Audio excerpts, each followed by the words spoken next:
Welcome back to Midday Kentucky, everyone. Well, now it's fall, David. I love it. It's fall. What do we favorite time. do with our gardens and landscaping? Dan Stever with Klausing Group has all the details. Welcome to the show, my friend. Thank you very much. I'm very First excited time to you're be here. Yes. As I said in the commercial, winter is coming. It's here and we're ready. And there's one thing that happens in winter. Everyone neglects their garden because they think you don't need to do a darn thing.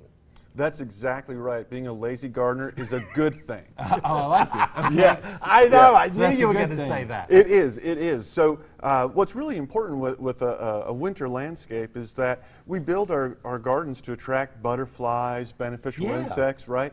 Well, where do they go in the winter? Where do they go, actually? Don't No, they hibernate or go in That's little bears, David. cocoons? I mean, I don't Well, some of them do hibernate. Some of them do overwinter. Okay. And in fact, in one stem of a perennial plant, you can have up to 20 different types of insects and spiders sleeping Are in you there serious? throughout the winter. Yes. Oh, wow. And so what happens? Now I take that back. Yeah, thank you. Thank you. Dan. So what happens when we clean up our garden in the fall, right? Everything turns brown, just Yeah. like in this bouquet right here. I did a cutting of different types of Yes. brown plants, right? Yeah. And most of the time people see it, it's brown, they want to cut it down. Of course. Right? Get rid of it. But there's a lot of beauty to it, all the textures and colors. I know you don't like that. You don't like that. But you have all these hibernating and overwintering insects in there. So we spend all spring and summer attracting these beneficial insects and butterflies to our gardens. And then right when they go to sleep, we cut it down and we compost it, throw it in the chipper, right? And so Yeah. we kill all the beneficial insects So- that we just tried to attract. So do you not cut back on the perennials? Do you keep those fluent in the garden? Yes, I keep them up all winter long. But they don't flower, they're dead. Well, there's Are they dead? Well, the stems that are up, like everything in this bouquet, is dead right Yeah. now. But they are providing services, so there are spots I there for got you. animals to hibernate. Yeah. But it's not just for the insects; it's also for the birds, because the birds will go and get those hibernating insects. The birds will come and eat the seed heads. Okay. Okay. So it serves some purpose. I know, and I get that. As long as you can still put other plants around it to give it a little bit of life looking Little zest. for winter. Well, Because what? We know everything looks a bit drab in winter.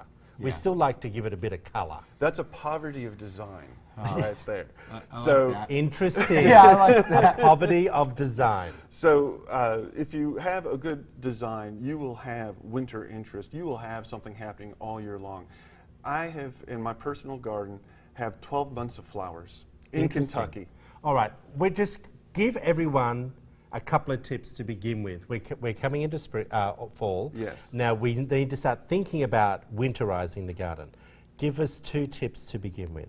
What to do? So the best thing to do is know if you have any problems in your landscape. A lot of plants in our Kentucky landscapes, especially this year that was so wet for so long, Right. there's a lot of diseases on our leaves of our trees. As those leaves fall, what you want to do is rake up anything that has disease on it and, Okay. and get rid of it. So you're moving stuff, getting rid of the old. Yes. Just getting it cleared out, because you said you like that, kind of like the Gucci garden. I thought you were going to say get rid of the old, bring in the new. I'm like, don't you go there, David. But you're freshening it up, getting rid of the dead leaves. Well, it's disease management. I say leave everything there as long as you can, because that's where all the beneficial plants, all the beneficial insects, butterflies, and birds, it's important habitat. So a clean garden is actually inhospitable to life. So basically, do not strip your garden. That's right. Don't strip it. Leave it, do your fall cleanup in spring. I love that. I love it. You're amazing. Well, Thank you for all the information. Yeah, once all the new growth comes up in spring, that's when you should cut it back. Hey, you going to come back? I'd love to. I think yes. you've got some good information. I think, one thing I love about Kentucky, people love a garden here. Oh, they do. We appreciate And some your gardens lawn. here, especially with Keeneland. You're going to see some beautiful flowers and whatnot. Good. Do we have some place where people can contact you, Dan? Right there. We just Look, put it on the there it screen. is. There it is. Give them a call at 859-254-0762. And stick around for your weather forecast and the latest news out of Hollywood.